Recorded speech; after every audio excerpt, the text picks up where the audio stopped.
या stock screens पर आएगा, साथ में आएंगे चेयरमैन और managing director Prasanna Kumar sir screens पे। प्रसन्ना सर, हाय, गुड आफ्टरनून। नंबर्स रखिएगा डायरेक्टर साहब साथ में स्क्रीन्स पे। रेवेन्यूज का मोमेंटम बढ़िया, 23% का उछाल साल दर साल, पर उसके नीचे ऑपरेशनली ऐसा लग रहा है थोड़ा सा चैलेंजिंग क्वार्टर, वीक क्वार्टर नजर आ रहा है। मार्जिन लिटरली कोलैप्स हो गए इस क्वार्टर में। प्रसन्ना सर, सही आंकलन है क्या मेरा, और क्या कारण है मार्जिन से ऑपरेशनली थोड़ा सा चैलेंजिंग क्वार्टर जो डिलीवर करा है हमने इस Q2 में? Sir, during the H1 of the current financial year, there is an all-round improvement in the performance, physical performance of the company, as well as the revenue from operations also increased by more than 15%. Last financial year, during H1, there was some favorable CERC order. Because of that, if you are comparing with the last financial year's PAT, it is a little bit lower. But if you see the physical performance as well as the total revenue from operations and all these financial figures are in increasing trend. Our generation, our coal production, lignite production, power generation, everything improved by almost 15 to 20%. And the total revenue also, revenue from operations also increased by 20%. But comparing with the last year, the PAT appears to be low because last year we got some favorable orders from CERC. Because of that, our PAT was more. ठीक है, PAT reduced था, लेकिन मैंने Prasanna sir operationally भी week नजर आ रहे थे। EBITDA 52% का डिक्लाइन है, और जब मैं देख रहा था EBITDA गिरने के पीछे रीजन क्या है, तो मुझे एक्सपेंस में एक ही हेड आइटम चुभा, cost of fuel consumed. That had shot up from 354 crore rupees to 777 crore rupees quarter पिछले साल का and quarter this time का. That's a 120% surge. इसका CERC के ऑर्डर से कोई लेना देना नहीं है। तो ये कॉस्ट ऑफ फ्यूल कंज्यूम्ड इस तरह से क्यों उछल गया, और यही रीजन था जो ऑपरेशनली थोड़ा बहुत मामला गड़बड़ा गया? सर, ये जो भी फ्यूल कंज्यूम्ड है वो तो हमारा पास थ्रू है, तो उसमें कोई उसके वजह से कोई प्रॉब्लम नहीं है। जो कॉस्ट इंक्रीज हुआ है वो भी जो वो है लिग्नाइट कॉस्ट के वजह से, CERC का जो टैरिफ के हिसाब से जो कॉस्ट है वही इंक्रीज हुआ है। तो उसमें कोई उस तरह का increase efficiency wise per unit wise कोई कंजम्पशन का इंक्रीज नहीं है। वो बिल ठीक है। तो और एक्चुअली सेगमेंट परफॉर्मेंस में पावर जनरेशन में मार्जिन्स बढ़िया एक्सपैंड हुए, तो पास थ्रू हो गया होगा। माइनिंग में लेकिन आपने कहा हर पॉकेट ने was firing on all cylinders, mining लेकिन ऐसा नहीं दिखा। रेवेन्यूज फ्लैट थे, मार्जिन्स का कॉन्ट्रैक्शन है, जब आपके सेगमेंटल कंसोलिडेटेड परफॉर्मेंसेस देख रहा था मैं तब। हाँ सर, आप सही बोल रहे हैं कि ये हमारा जो फिजिकल परफॉर्मेंस वाइज हमारा कोल प्रोडक्शन 30% का इंक्रीज हुआ है, लेकिन लास्ट ईयर का सिनेरियो में कोल प्राइसेस का पर टन कॉस्ट बहुत ज्यादा था, कोल स्कैर्स सिनेरियो था, इसीलिए जो है हमारा कोल से रेवेन्यू ज्यादा था लास्ट ईयर। और इस साल में जो है कोल का सफिशिएंट मात्रा में अवेलेबल होने के कारण कोल रेट्स कुछ कमी है। जैसे कि पिछले साल में 1800 था पर टन, इस साल वो 1100 हुआ। तो उसके वजह से जो है revenue wise from coal marginally improvement ही हुआ है, लेकिन कोल प्रोडक्शन वाइज हमारा 30% इंक्रीज हुआ, लिग्नाइट प्रोडक्शन भी हमारा 20% इंक्रीज हुआ। और H2 में हमें उम्मीद है कि ये और फर्दर इंप्रूव होगा, और हमारा जो भी revenue from coal and lignite वो भी बढ़ेगी। तो ये इस समय स्थिति क्या है, माइनिंग और पावर की रेगुलेटेड इक्विटी कहां खड़ी है सर? सर, हमारा जो है माइनिंग का और पावर दोनों मिला के हमारा रेगुलेटेड इक्विटी अराउंड 9,200 करोड़ है। और अभी हमारा घटमपुर थर्मल पावर स्टेशन जो अभी यूनिट 1 जिसका COD होने जा रही है, और जून तक हम लोग जो है तीनों यूनिट को COD करना चाह रहे हैं। उसके बाद हमारा रेगुलेटेड इक्विटी और 5,000 करोड़ बढ़ेगा। तो और हमारा जो टारगेट है कि 2030 तक हमारा रेगुलेटेड इक्विटी 24,000 करोड़ तक पहुंचेगा। हाँ, मैं 2030। प्रसन्ना सर, जब लास्ट टाइम न्यूयॉर्क कंपनी में जुड़े थे तो अपन ने बहुत डिटेल में इनका कॉर्पोरेट प्लान 2030 चैनल पे डिस्कस किया था, तो उस पर नहीं जा रहा मैं, वो डिटेल स्क्रीन पर आ जाएंगे आप लोग की।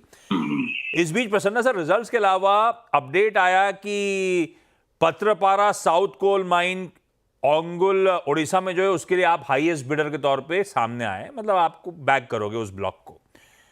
ये आई एम श्योर उस पार्ट ऑफ द एग्रेशन का जो प्लान है, कॉर्पोरेट प्लान 2030, उसका हिस्सा होगा। जियोलॉजिकल रिजर्व्स उस ब्लॉक के हैं 720 million turns per annum. Peak mining estimates क्या हैं और कब तक हम पीक पे पहुंचेंगे इस माइन में, क्या एस्टिमेट्स आप लोग के हैं? सर जैसे आप जानते होंगे कि हम लोग का जो है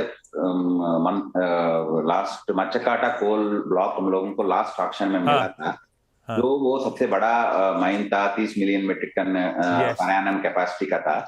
ये ब्लॉक बिल्कुल एकदम उस ब्लॉक से सटा हुआ है।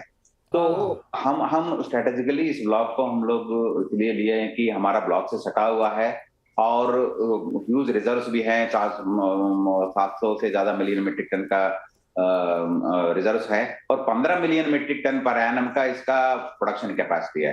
तो ये दोनों मिलके हमारा जो है almost 45 million metric tonne per annum का कोल का प्रोडक्शन होगा और ये एनएलसी के लिए एक बहुत बढ़िया एसेट होगा और ये दोनों मिलके कंट्री में ही टॉप 3-4 माइंस, लार्जेस्ट माइंस में एक माइन जैसे बनेगा। तो प्रसन्न सर, ये थर्ड कमर्शियल माइन हो गई आपके पास, है ना? Third commercial coal mine. Exactly. तो 20 एमटीपीए से 62 एमटीपीए जाने की आपकी तैयारी थी 2030 पे। आप कह रहे हो 45 पे पहुंच जाएंगे इन 3 माइंस के साथ? हाँ जी। तो आज के दिन में हमारा जो कमर्शियल माइन तीनों जोड़ के और जो माइनिंग हमारा ऑपरेशन हो रहा है वो सभी पीक रेटेड कैपेसिटी देखेंगे। ऑलरेडी हम लोग 102 मिलियन मेट्रिक टन तक पहुंच चुके हैं। तो हमारा जो टारगेट है 2030 तक 102 मिलियन मेट्रिक टन कोल और लिग्नाइट प्रोडक्शन करना है, उसका जो है उसको रियलाइज करने का एकदम पक्का प्लान हम लोग इसी हिसाब से किए हुए हैं। पता है प्रसन्ना सर, इस बीच वो गवर्नमेंट का सीपीएसई के यानी कि सेंट्रल पब्लिक सेक्टर अंडरटेकिंग्स के केपेक्स स्ट्रैटेजी के रिव्यू अपडेट आया था। अगस्त तक का अपडेट था। 32% FY25 के एम्स को मीटअप करा गया था, तब तक धीमा पड़ा हुआ था। पर उसी रिपोर्ट में आपकी कंपनी का ओवर 100% ऑफ FY25 केपेक्स एम मीट होगा, ऐसा कहा गया है। क्या जरूरत से ज्यादा तेज दौड़ रहे हो आप लोग क्या? नहीं, जरूरत से ज्यादा तेज नहीं है। जैसे कि आप जानते हैं हम लोग जो है जो कन्वेंशनल कैपेसिटी एडिशन और रिन्यूएबल कैपेसिटी एडिशन को बैलेंस करते हुए आगे बढ़ रहे हैं। हम लोगों को कुछ रिन्यूएबल कैपेसिटी प्रोजेक्ट्स हम लोगों को मिले हुए हैं, जो 600 मेगावाट गुजरात में मिला हुआ है और 810 मेगावाट राजस्थान में मिला हुआ है। और हम लोग राजस्थान के साथ जॉइंट वेंचर भी बनाया हुआ है 2 गीगावाट का रिन्यूएबल कैपेसिटी एडिशन के लिए। तो ये सब चीज जो है हम लोग इस साल में जो प्लान नहीं था तो हम लोग को मिला था, तो इसलिए हम इसको आगे ले जा रहा है। जैसे कि हमारा जो टारगेट है अभी 1.4 गीगावाट है, उसको हम लोग 10 गीगावाट रिन्यूएबल कैपेसिटी ले जाने का है। उसी डायरेक्शन में ये सभी प्रोजेक्ट ऐड हो रहे हैं। तो जो भी कैपेक्स यूटिलाइज हो रहा है इसी प्रोजेक्ट के तहत डायरेक्शन में यूटिलाइज हो रहे हैं। एक लास्ट सवाल, एक अपडेट आया था कि 3,720 करोड़ रुपए आप लोग रिन्यूएबल प्रोजेक्ट्स में और इन्वेस्ट करोगे। वो ठीक है, अपने को जानना था अब वो रिन्यूएबल एनर्जी के आईपीओ का। लास्ट टाइम जब अपन मिले थे तब आपने कहा था वो बॉल तो we have already set rolling, वो सब्सिडरी में धंधा जा रहा है। क्या अपडेट, फाइनली कहां तक पहुंची कहानी? मिनिस्ट्री से क्या बातचीत चल रही है? कब तक कहा जा रहा है लिस्टिंग की तैयारी? किस टाइमलाइन पे आप वर्क कर रहे हो प्रसन्ना सर? हाँ जी, जैसे आप सही बोल रहे हैं कि हम लोग का जो है एक 100% ओन सब्सिडरी बनाया गया था, NLC India renewable energy limited. और हम लोग का अभी जो रिन्यूएबल एसेट्स हैं वो उस सब्सिडरी में ट्रांसफर करने का प्रोसेस चल रही है। उस प्रोसेस में एक इम्पोर्टेंट स्टेप ये है कि गवर्नमेंट से हम लोगों को जो है इस बल्क ट्रांसफर के लिए टैक्स एग्जेम्पशन लेना है। तो उस टैक्स एग्जेम्पशन लेने का प्रक्रिया जारी है और एडवांस स्टेज में है। हमें उम्मीद है कि आने वाला 1 महीना 1.5 महीना में हम लोगों को वो परमिशन मिल जाएगा। उसके बाद हमारा जो रिन्यूएबल एग्जिस्टिंग एसेट्स 1.4 गीगावाट का रिन्यूएबल एसेट्स हैं वो NIRL में ट्रांसफर होंगे। उसके बाद हम लोग जो IPO का जो टारगेट है वो रख रहे हैं। मोस्ट प्रोबेबली ये नेक्स्ट फाइनेंशियल ईयर का 3rd क्वार्टर या एंड तक ये प्रोसेस कंप्लीट होगा। नेक्स्ट फाइनेंशियल ईयर के 3rd क्वार्टर, मतलब बेसिकली दिसंबर क्वार्टर में एग्जैक्टली 1 साल डाउन द लाइन एक प्रोसेस कंप्लीट हो चुका है ऐसा। Exactly perfect Prasanna sir, thank you so much जुड़ने के लिए। Thank you. हो गई नेवली लिग्नाइट यानी कि NLC इंडिया पे डिटेल में चर्चा, पर इस पर व्यू बनना थोड़ा मुश्किल हो जाता है। अपने को चाहिए एक एक्सपर्ट का व्यू, वो उनका क्या मानना है। लाइए भाई, राजेश सर जुड़े हैं क्या?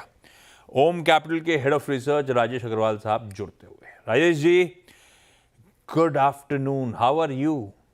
गुड आफ्टरनून सर, बेहतर है आपकी दुआओं से।